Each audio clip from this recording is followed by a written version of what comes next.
और coaching junction पे आप सभी आमंत्रित हैं। कैसे हैं आप लोग? सभी लोग घर पहुंच गए? अपना सेहत का ध्यान रखिए और साथ में कुछ पलटते भी रहिए। तो हम लोग कहाँ छोड़े थे? हम लोग सामाजिक धार्मिक सुधार आंदोलन, सामाजिक धार्मिक सुधार आंदोलन कर रहे थे। सामाजिक धार्मिक सुधार आंदोलन के कारण क्या थे और इसकी प्रकृति क्या थी, नेचर इसका देखा जा चुका था। सामाजिक धार्मिक सुधार आंदोलन को शुरू करने वाले भारतीय जो हैं पहले, वो राजा राम मोहन राय हैं।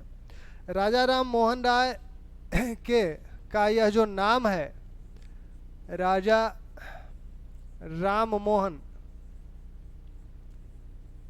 राय, यह राय जो उपाधि मिली थी इन्हें, यह बंगाल के नवाब द्वारा दी गई थी।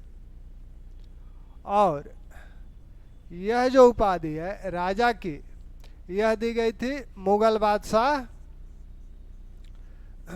बादशाह अकबर द्वितीय द्वारा।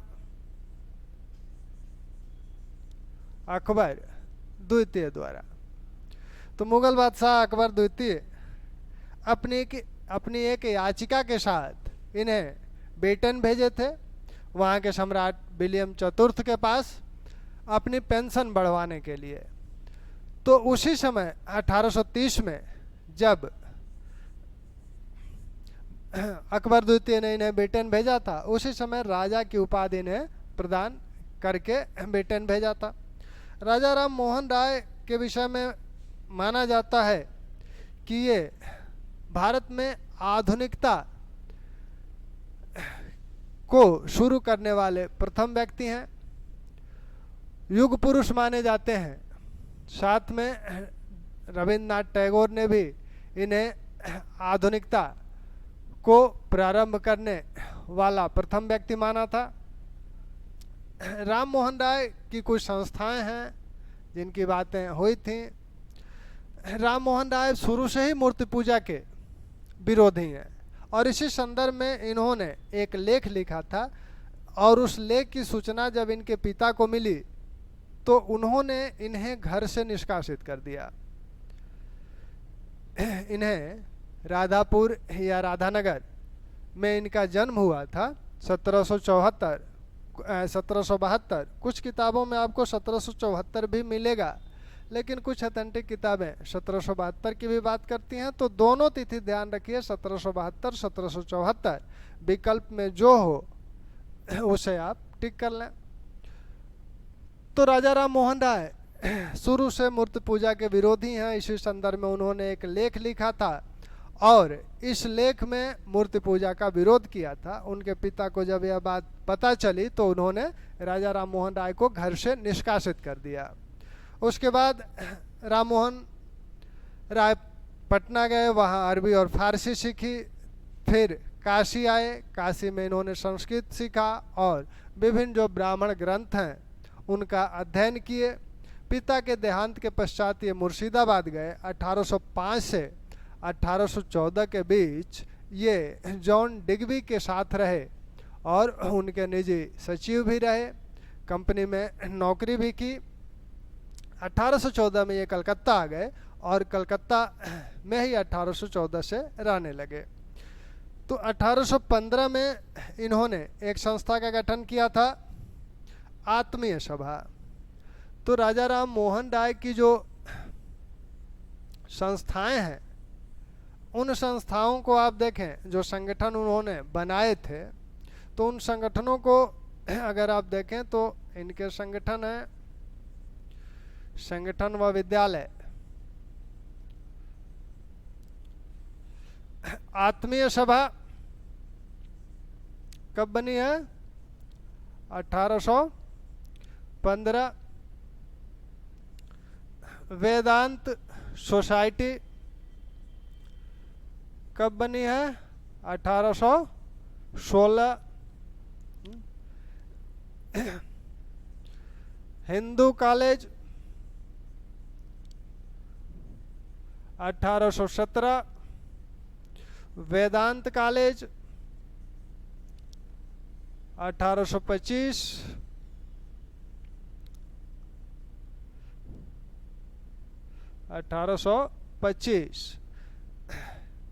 कलकत्ता यूनिटेरियम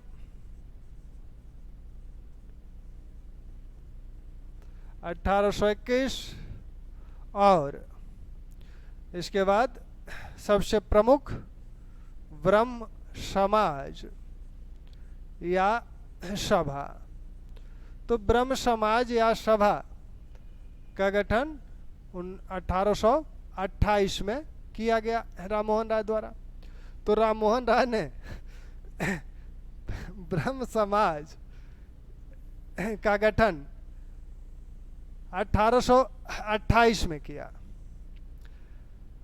अब इस ब्रह्म समाज की जो स्थापना हुई थी तो उसके प्रमुख यही हैं। दरअसल कलकत्ता यूनिटेरियम में एक बार पूजा करने जाते थे यहीं, तो एक बार शाम को वहाँ से पूजा करके आ रहे थे तो रास्ते में ये विचार आया कि एक अलग संगठन का गठन किया जाए, और उसी दौरान इन लोगों ने ब्रह्म समाज या ब्रह्म सभा का गठन किया।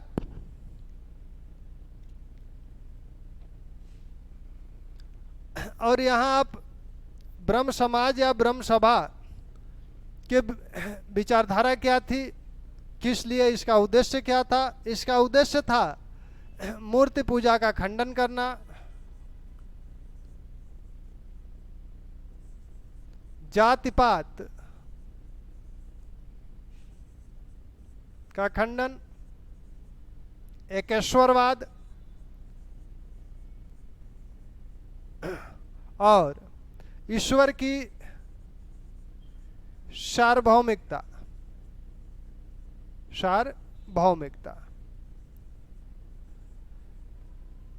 ये इनके उद्देश्य हैं।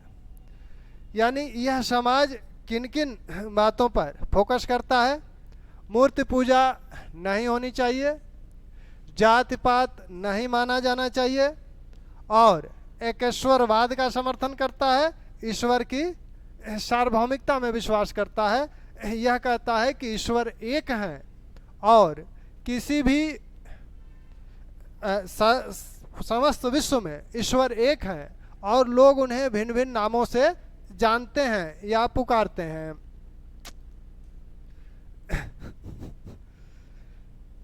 तो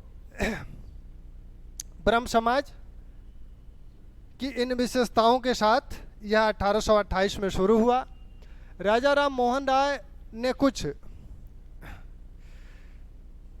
लेख भी लिखे थे, कुछ पत्रिकाएं भी उनके द्वारा प्रकाशित की गई थी। उन्होंने पहला लेख जो लिखा था फारसी में लिखा था, तोहफत उल मुवाहिदीन। तोहफत उल मुवाहिदीन जो राजा राम मोहन राय का लेख है 1803 में, तोहफत उल मुवाहिदीन,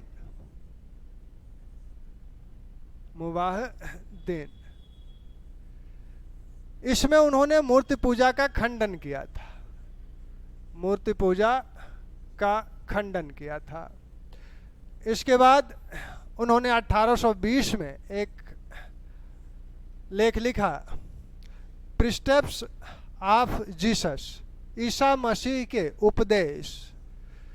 प्रिस्पेक्ट्स ऑफ जीसस, ईसा मसीह के उपदेश नाम से यह लेख लिखा गया। दरअसल वो मूर्ति पूजा का विरोध कर रहे थे, एकेश्वरवाद का समर्थन कर रहे थे और ईश्वर की सार्वभौमिकता में विश्वास कर रहे थे। इसलिए ईसाइयों को यह लगने लगा कि हो सकता है कि राजा राम मोहन राय ईसाई बन जाए। लेकिन जब उन्होंने यह लेख लिखा और इसमें ईसाई धर्म के त्रिदेववाद का खंडन किया, यानी ईसाई धर्म का जो ग्रंथ है न्यू टेस्टामेंट, उसकी तो उन्होंने सराहना की, लेकिन ओल्ड टेस्टामेंट में जो कर्मकांडों का उल्लेख है उसकी उन्होंने आलोचना की। तब ईसाइयों को लगा कि ये अब ईसाई नहीं बन पाएंगे। फिर इन्होंने क्रिश्चियन लोगों के लिए, क्रिश्चियन लोगों से एक अपील भी की, ये अपील टू क्रिश्चियंस, वो भी एक लेख के रूप में आया। फिर इन्होंने 1821 में संवाद कौमुदी नामक एक पत्रिका शुरू की। यह बांग्ला में थी। और इसके बाद इन्होंने 1822 में ही मिरातुल अखबार को शुरू किया। इस मिरातुल अखबार में, यह फारसी में है। एक पत्रिका और इनके द्वारा शुरू की गई थी, ब्रह्मानिकल मैगजीन। यह अंग्रेजी में है। तो राजा राम मोहन राय द्वारा ये पत्रिकाएं शुरू की गई। कॉलेज इनके द्वारा जो स्थापित किए गए थे वो हिंदू कॉलेज आपने देखा 1817 में, वेदांत कॉलेज 1825 में। हिंदू कॉलेज में पाश्चात्य शिक्षा दी जाती थी, वेदांत कॉलेज में दोनों प्रकार की शिक्षा दी जाती थी, परंपरागत शिक्षा भी दी जाती थी और पाश्चात्य शिक्षा भी दी जाती थी। राजा राम मोहन राय 1830 में ब्रिटेन चले गए। ब्रिटेन जाकर अकबर द्वितीय के अनुरोध पर ब्रिटेन गए और वहीं 1833 में ब्रिटेन के ब्रिस्टल नगर में एक उनके मित्र थे कारपेंटर, उन्हीं के घर उनका निधन हो गया। तो 1833 में राजा राम मोहन राय का निधन हो गया। 1774 से 1833 इनका जीवन काल रहा। इसी जीवन काल में इन्होंने इतना कार्य कर दिया कि ये राष्ट्रीयता, भारत में राष्ट्रीयता के प्रारंभ करने वाले माने जाते हैं, राष्ट्रीय पत्रकारिता के प्रवर्तक माने जाते हैं। और ये राजनीति के संदर्भ में इनके जो विचार हैं, राजनीति के संदर्भ में राजा राम मोहन राय मानते थे कि ब्रिटिश कंपनी का भारत में शासन करना अभी आवश्यक है।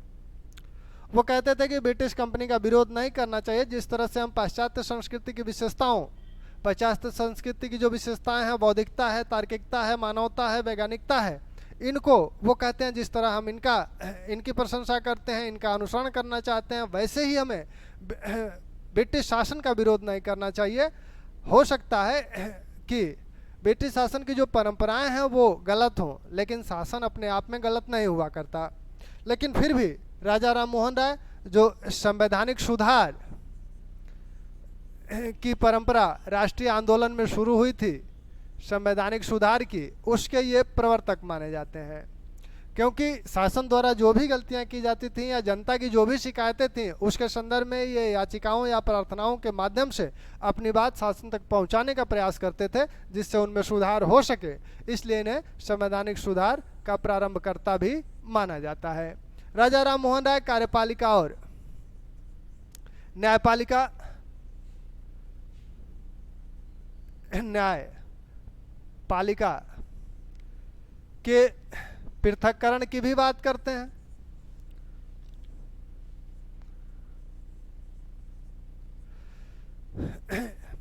न्यायिक क्षेत्र में और सुधार की जो बात करते हैं उसमें कहते हैं ज्यूरी प्रथा अपनाई जाए, यानी न्यायाधीशों के, जजों के समूह द्वारा निर्णय किया जाए। तो इस तरह से राजा जी के न्यायिक और राजनीतिक विचार हैं। राजा जी स्वतंत्रता के प्रेमी थे और सिर्फ अपने देश में ही स्वतंत्रता के प्रेमी नहीं थे, जहाँ कहीं भी विश्व में जनता की स्वतंत्रता की बात होती थी वो उसमें रुचि लेते थे। जैसे जब नेपल्स की क्रांति विफल हुई थी तो राजा जी बहुत दुखी हुए थे, और जब स्पेन की क्रांति हुई थी तो राजा जी बहुत खुश हुए थे, और उस खुशी को उन्होंने एक पार्टी, उन्होंने भोज का आयोजन किया था। एक भोज का आयोजन करके उन्होंने इस खुशी को व्यक्त किया था। आज के संदर्भ में उसे पार्टी कह लें, तो एक पार्टी उन्होंने दी थी। जब 1830 में फ्रांसीसी क्रांति हुई, तो फ्रांसीसी क्रांति के समय जब फ्रांसीसी क्रांति हुई थी, हालांकि फ्रांसीसी क्रांति तो इसके पहले भी हुई, 1779 में भी हुई। लेकिन उसके बाद जो फ्रांसीसी क्रांति हुई 1830 की, उसके बाद भी हुई थी 1848 में। तो 1830 की, 48 में तो थे नहीं, 1830 वाली फ्रांसीसी क्रांति का की उन्होंने उस पर खुशी व्यक्त की थी। तो इस प्रकार राजा जी स्वतंत्रता के प्रेमी थे। किसानों से अधिक कर लिया जाता था, उसका उन्होंने विरोध किया था। जब 1823 में प्रेस पर प्रतिबंध लगाया गया जॉन एडम्स द्वारा, तब उसका भी उन्होंने विरोध किया था। इस संबंध में विभिन्न याचिकाएं दायर की थी। जब भारत में याचिकाएं खारिज हो गई तो इन्होंने प्रिवी काउंसिल में भी याचिका दायर की थी, यानी ब्रिटेन के सम्राट की अदालत में भी याचिका दायर की। राजा राम मोहन राय से पहले व्यक्ति हैं जो ब्रिटिश संसद के किसी समिति में अपना बयान दर्ज कराते हैं। तो ब्रिटिश संसद की किसी समिति में बयान दर्ज कराने वाले पहले भारतीय हैं। तो राजा राम मोहन राय की ये विशेषताएं हैं। और रविन्द्रनाथ टैगोर ने इन्हें क्या कहा आप देख ही रहे हैं, और सुभाष चंद्र बोस ने क्या कहा। अब ब्रह्म समाज 1833 में जब इनका निधन हो गया, तब ब्रह्म समाज का क्या होगा। तो ब्रह्म समाज का इनके निधन के पश्चात ब्रह्म समाज का संचालन द्वारिकानाथ टैगोर और पंडित रामचंद्र ने किया। तो राजा राम मोहन राय के निधन के पश्चात द्वारिकानाथ टैगोर और पंडित रामचंद्र ने इसका नेतृत्व किया कुछ समय तक। इसी बीच क्या हुआ कि 1838 में महर्षि देवेंद्रनाथ टैगोर ब्रह्म समाज के सदस्य बने। महर्षि देवेंद्रनाथ टैगोर ब्रह्म समाज के सदस्य बने। और 1839 में देवेंद्रनाथ टैगोर ने तत्वबोधनी सभा का गठन किया था और उन्होंने तत्वबोधनी नामक एक पत्र भी निकाला था। तो देवेंद्रनाथ टैगोर 1839 में तत्वबोधनी सभा का गठन करते हैं और तत्वबोधनी नामक पत्रिका निकालते हैं। तत्वबोधनी नामक पत्रिका भी निकालते हैं।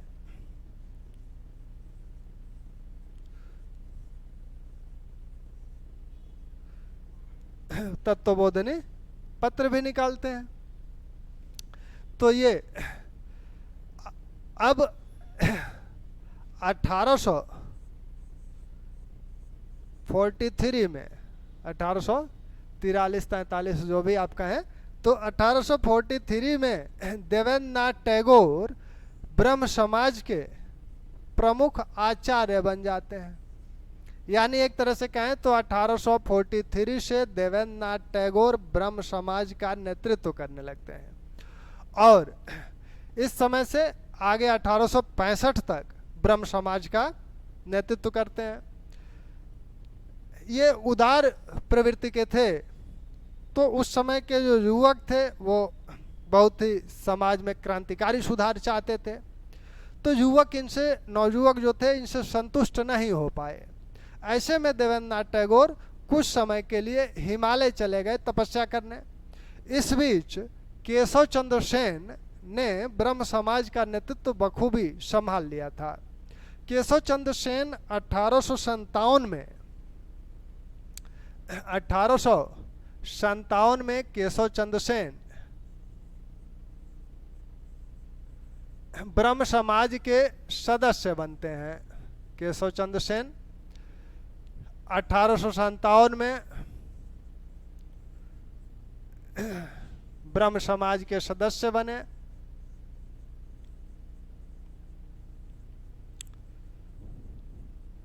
अठारह सौ 61 में इन्होंने अपने बैंक की नौकरी छोड़ दी। अपने बैंक की नौकरी छोड़कर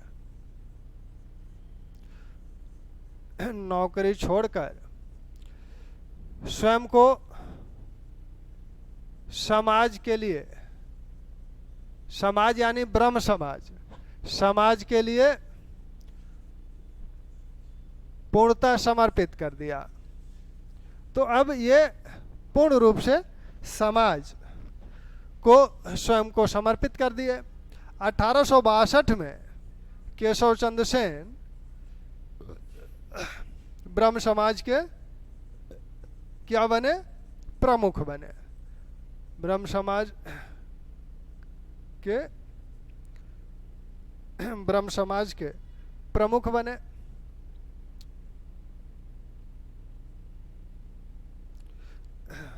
ब्रह्म समाज के प्रमुख बने। तो 1862 में अब ब्रह्म समाज के प्रमुख कौन है? केशव चंद्र सेन। इस बीच 1865-66 में ब्रह्म समाज में दो ग्रुप बन गया। एक ग्रुप युवाओं का था, नवयुवकों का था, और दूसरा ग्रुप वृद्ध जनों का था। नवयुवक समाज में बहुत क्रांतिकारी परिवर्तन चाहते थे। वो बाल विवाह को बिल्कुल समाप्त कर देना चाहते थे। सती प्रथा तो समाप्त थी ही, बहु विवाह को समाप्त कर देना चाहते थे, विधवा विवाह को कराना चाहते थे। लेकिन जो वृद्ध सदस्य थे समाज के, वो कहते थे कि इतनी तेज गति से न चलो, अभी भारतीय समाज इस चीज को स्वीकार करने की स्थिति में नहीं है। लेकिन नवयुवक इसे नहीं मानते थे।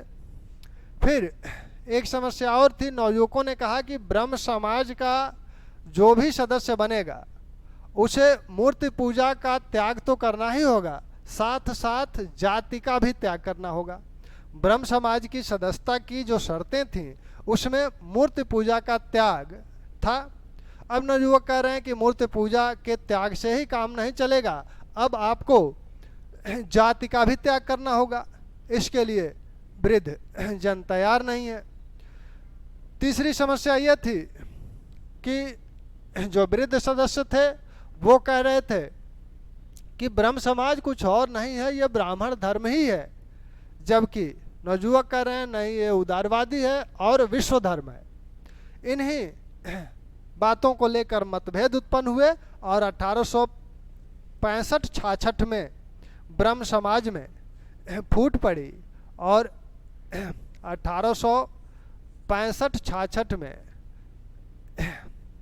ब्रह्म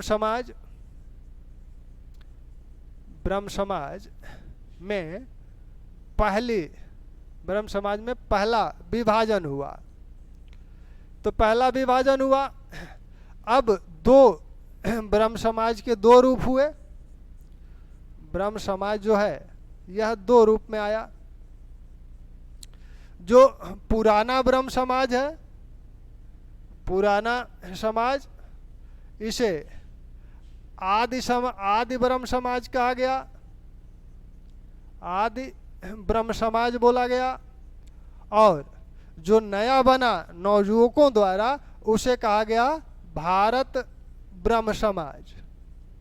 ब्रह्म समाज, इसका नेतृत्व कौन कर रहा था? इसका नेतृत्व जो कर रहे थे वो नवयुवक थे। और आपके नवयुवक हैं केशव चंद्र सेन। केशव चंद्र सेन के नेतृत्व में यह गठित हुआ। केशव चंद्र सेन के नेतृत्व में यह समाज गठित हुआ, भारत ब्रह्म समाज। तो 1865-66 में ब्रह्म समाज से, पुराने ब्रह्म समाज से निकलकर केशव चंद्र सेन के नेतृत्व में एक नए समाज का गठन हुआ जिसे भारत ब्रह्म समाज कहा गया। और पुराना जो ब्रह्म समाज था उसे आदि ब्रह्म समाज कहा गया। ठीक, क्लियर? अब यह जो समाज है 1865-66 के बाद जो केशव चंद्र सेन है वो बाल विवाह के प्रति आंदोलन कर रहे हैं, इसका विरोध कर रहे हैं। इनके प्रयत्नों से 1872 में civil marriage act, civil marriage act या इसे ही नेटिव मैरिज एक्ट बोला जाता है, पारित हुआ। और इस एक्ट में कहा गया कि एक पत्नी विवाह, एक मतलब कोई भी व्यक्ति एक स्त्री से ही विवाह कर सकता है, एक पत्नी विवाह। और आयु निश्चित कर दी गई, न्यूनतम आयु बालक और बालिकाओं के विवाह की। तो बालिकाओं की जो आयु थी, न्यूनतम आयु, वो निश्चित की गई 14 वर्ष और बालकों की निश्चित की गई 18 वर्ष। तो यह अधिनियम जो पारित हुआ था, यह केशव चंद्र सेन के प्रयत्न से ही पारित हुआ था। इसका ध्यान रखिएगा, इसमें बालिकाओं की आयु 14 वर्ष निर्धारित की गई थी न्यूनतम आयु, और बालकों की न्यूनतम आयु 18 वर्ष निर्धारित की गई थी। ठीक।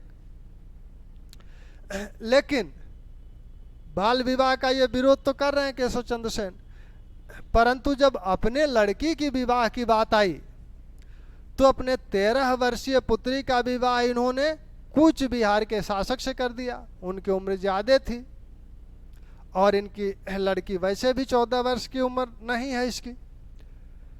तो जब इन्होंने अपनी पुत्री का इस तरह से विवाह किया तो इनके जो अनुयायी थे वो इसका विरोध किए कि कथनी और करनी में अंतर है। तो इनके जो अनुयायी थे वो इस भारत ब्रह्म समाज से अलग होकर एक नए ब्रह्म समाज का गठन किए, और वह कहा गया 1878 में इनकी पुत्री का विवाह हुआ था। तो 1878 में ब्रह्म समाज में एक और विभाजन हुआ, और वह विभाजन भारतीय ब्रह्म समाज में हुआ। जो दूसरा ब्रह्म समाज बना उसे नाम दिया गया साधारण ब्रह्म समाज, साधारण ब्रह्म समाज। तो ब्रह्म समाज में दो विभाजन हुए थे, दो बार। पहला विभाजन 1865-66 में हुआ था। उस समय जो पुराना ब्रह्म समाज था उसे आदि ब्रह्म समाज बोला गया, और जो नया ब्रह्म समाज उस समय बना केशव चंद्र सेन के नेतृत्व में उसे भारत ब्रह्म समाज बोला गया। फिर 1878 में भारत ब्रह्म समाज में विभाजन हुआ, और इनके अनुयायी जो इनसे खफा थे केशव चंद्र सेन से, वो अलग होकर साधारण ब्रह्म समाज का गठन किए। अब ये साधारण ब्रह्म समाज के नेता कौन कौन हैं? तो साधारण ब्रह्म समाज के जो प्रमुख नेता हैं वो हैं आपके सुरेंद्र नाथ बनर्जी, सुरेंद्रनाथ बनर्जी और शिवनाथ शास्त्री, शिवनाथ शास्त्री। तो इस ब्रह्म समाज, अब केशव चंद्र सेन की कुछ अन्य संगठन भी हैं, उनकी कुछ पत्रिकाएं हैं, उनके कुछ लेख हैं, उनको भी देख लीजिए। तो केशव चंद्र सेन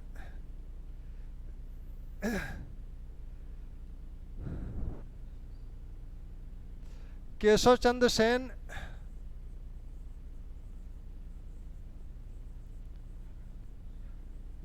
कलर केशव चंद्र सेन के संगठन पत्र। केशव चंद्र सेन ने ब्रह्म समाज के प्रसार के लिए संगत सभा का गठन किया था। इसका उद्देश्य था ब्रह्म समाज का प्रचार करना।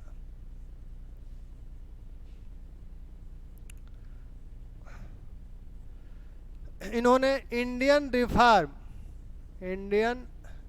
Reform association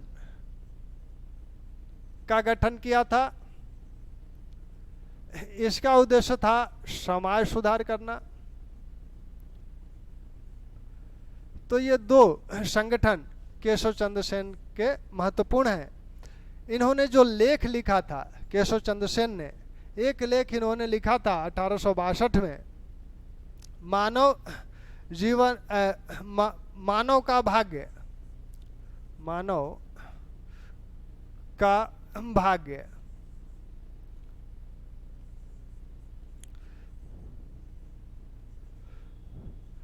destiny of human, the destiny of human. इसके बाद इनके जो प्रमुख लेख हैं, Asia and Europe, Asia and Europe. इन्होंने एक लेख लिखा था, यंग बंगाल,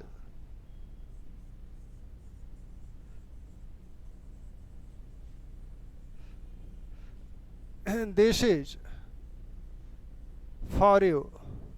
यंग बंगाल, यह आपके लिए।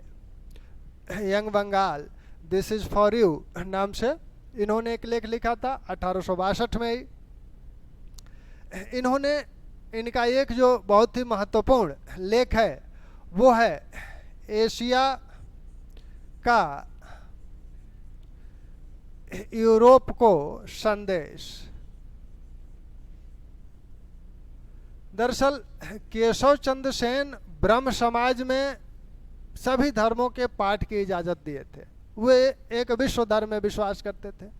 हालांकि ब्रह्म समाज मूल रूप से ब्राह्मण धर्म का ही एक अंग है, तो वो क्या करते हैं कि सभी धर्मों के पाठ की इजाज़त दिए थे। तो ऐसे में ईसाइयों को लगा कि केशव चंद्र सेन ईसाई बन जाएंगे। लेकिन जब उन्होंने एशिया का यूरोप को संदेश नामक लेख लिखा, तब यह भ्रम दूर हो गया।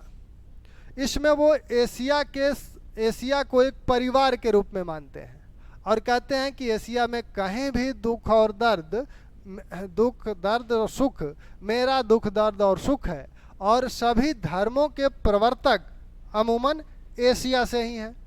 तो इस लेख में उन्होंने यह बात स्पष्ट कर दी। उनकी जो पत्रिकाएं हैं उसमें इंडियन मिरर, भारत दर्पण,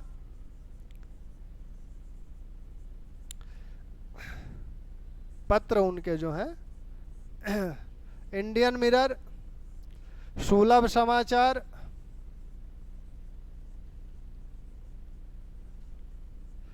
वाम बोधनी, वाम बोधनी, ये वाम बोधनी जो पत्रिका है यह महिलाओं को समर्पित है।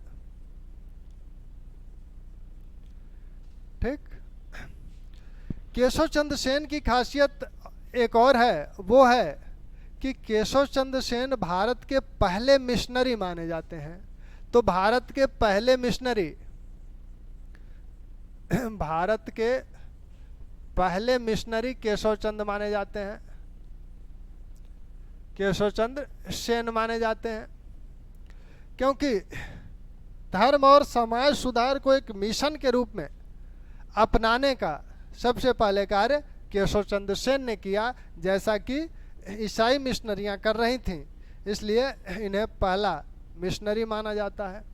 केशव चंद्र सेन को ब्रह्म समाज को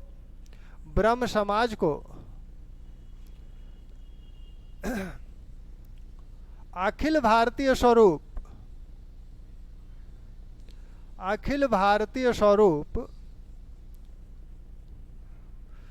सेन ने प्रदान किया।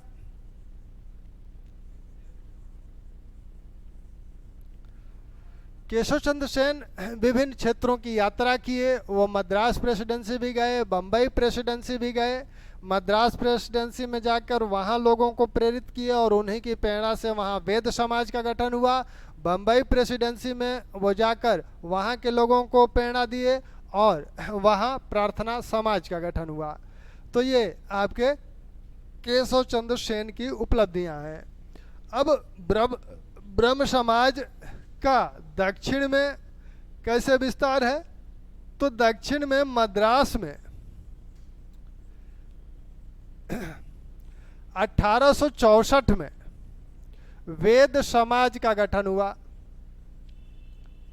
और इस वेद समाज का गठन करने वाले आपके श्रीधारलू नायडू हैं, श्रीधारलू नायडू हैं। 1864 में इस समाज का गठन हुआ। और किसकी प्रेरणा से? सेन की प्रेरणा से। सेन की प्रेरणा से इसका गठन हुआ। श्रीधर नायडू कलकत्ता आए। कलकत्ता आकर उन्होंने ब्रह्म समाज का अध्ययन किया और जब यहाँ से लौटे, कलकत्ता से लौटे, तब 1771 में इन्होंने वेद समाज को पुनर्गठित किया और नाम दिया दक्षिण भारत का ब्रह्म समाज। तो 1771 में यह वेद समाज क्या बन गया? दक्षिण भारत का ब्रह्म समाज।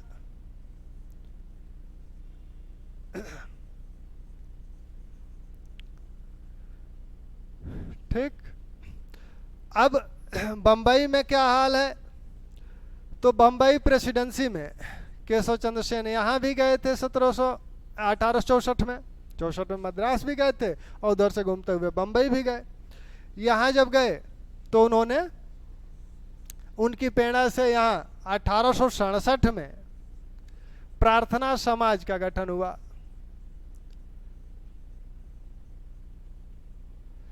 और इसके संस्थापक कौन है प्रार्थना समाज के? आत्माराम पांडुरंग। पांडुरंग है इसके संस्थापक ब्रह्म समाज के।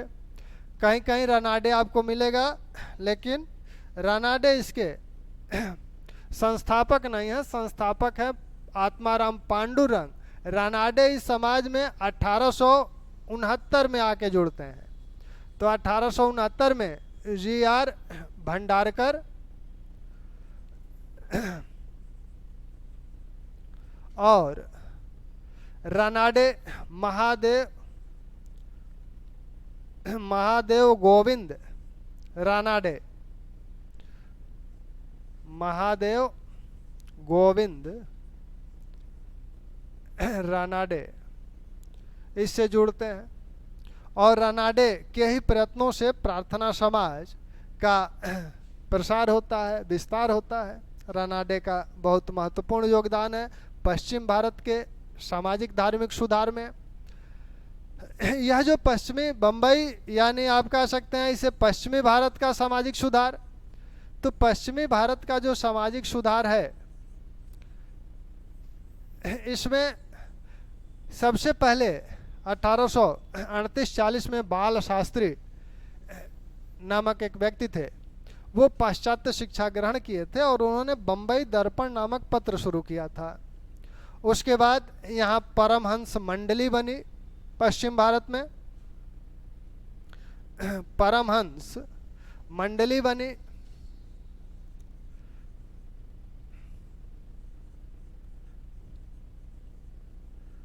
में 1849 में दादोबा पांडुरंग के नेतृत्व में। लेकिन यह बहुत कुछ कर नहीं पाई, क्योंकि ये ईसाई कर्मकांडों से अधिक प्रभावित थे, अपने किसी स्वतंत्र दर्शन का विकास नहीं कर पाए। इसलिए 1860 तक यह लगभग समाप्त हो गई। इसके बाद गोपाल हरि देशमुख,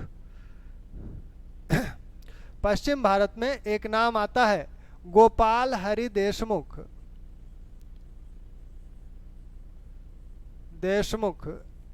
लोकहितवादी इनका उपनाम है, लोकहितवादी। कभी कभी यही पूछ लिया जाता है लोकहितवादी किसे कहा जाता है, तो वो गोपाल हरि देशमुख हैं, महाराष्ट्र के हैं। ये बंबई से एक पत्र प्रकाशित होता था प्रभाकर, उसमें ये लेख लिखा करते थे सामाजिक और धार्मिक सुधार संबंधी। इन्होंने कहा था कि अगर सामाजिक सुधार को धर्म स्वीकार नहीं करता है तो धर्म को स्वयं बदलना पड़ेगा। सामाजिक सुधार को अगर धर्म स्वीकार नहीं करता है तो धर्म को स्वयं ही चेंज होना पड़ेगा, स्वयं ही बदलना पड़ेगा। पश्चिम भारत में सामाजिक सुधारों का नेतृत्व सबसे पहले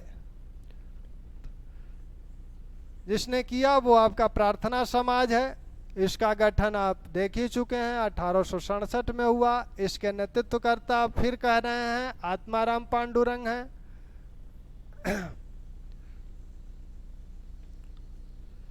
इसके प्रमुख नेताओं में जी.आर. भंडारकर हैं, रानाडे हैं और कर्वे हैं। इन दोनों का जो योगदान है वो बहुत ही महत्वपूर्ण है। इसी प्रार्थना समाज के अंतर्गत रानाडे ने विडो रीमैरेज एसोसिएशन का गठन किया, दक्कन एजुकेशन सोसाइटी का गठन किया। तो यहीं आपके विडो रीमैरेज विधवा पुनर्विवाह एसोसिएशन बनाया गया और दक्कन एजुकेशन सोसाइटी बनाई गई। कर्वे का योगदान यह है कि 1899 में कर्वे ने वीडो होम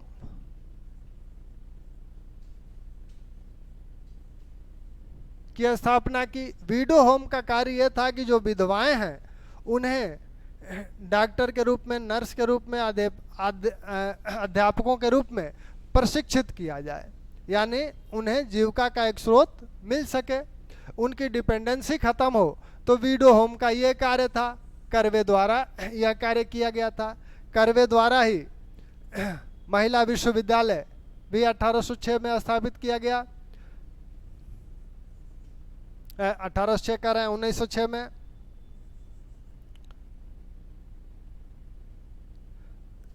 1906 में महिला विश्वविद्यालय। तो ये आपके अब यहाँ जो पश्चिम भारत का सुधार आंदोलन है, इसमें रानाडे का विवाह इनकी अनिच्छा से एक कम उम्र की लड़की से जब किया गया तो रानाडे कई रात अंतर्द्वंद में बिना सोए गुजार दिए। वैसे ही कर्वे जो हैं ये भी विधवा विवाह के समर्थक हैं और इन्होंने खुद ही गोड़ाबाई नामक एक विधवा से विवाह किया। गोड़ाबाई नामक एक विधवा से विवाह करके खुद ही उदाहरण प्रस्तुत किया। बम्बई प्रेसिडेंसी में जब पहला विधवा विवाह हो रहा था तब लोग उत्सुकतावश उस विवाह को देखने गए और एक बहुत बड़ी भीड़ इकट्ठी हो गई, जिससे पुलिस को लाठीचार्ज भी करना पड़ा था। रुकमाबाई बम्बई प्रेसिडेंसी में एक ऐसी महिला थी जो अपने पति को अस्वीकार कर दी। तो इस तरह का कदम उस समय के लिए बहुत बड़ा हुआ करता था। तो पश्चिम भारत के ये सुधार आंदोलन है।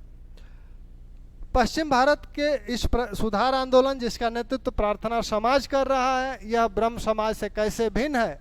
तो ब्रह्म समाज से यह थोड़ा सा भिन्न है। थोड़ा सा भिन्न इसलिए है क्योंकि ब्रह्म समाज थोड़ा सा हिंदू धर्म से हटा हुआ लगता है, विशेषकर केशव चंद्र सेन के समय, क्योंकि वहाँ सभी धर्मों के पाठ की इजाज़त दी गई थी। लेकिन प्रार्थना समाज सदैव हिंदू धर्म के साथ बना रहा और महाराष्ट्र के जो मध्यकालीन भक्त थे, संत थे, उनके विचारों को अपनाकर यह सुधार आंदोलन को चलाना चाहता था। मद्रास में सुधार आंदोलन बहुत सफल नहीं हो पाए थे उस समय।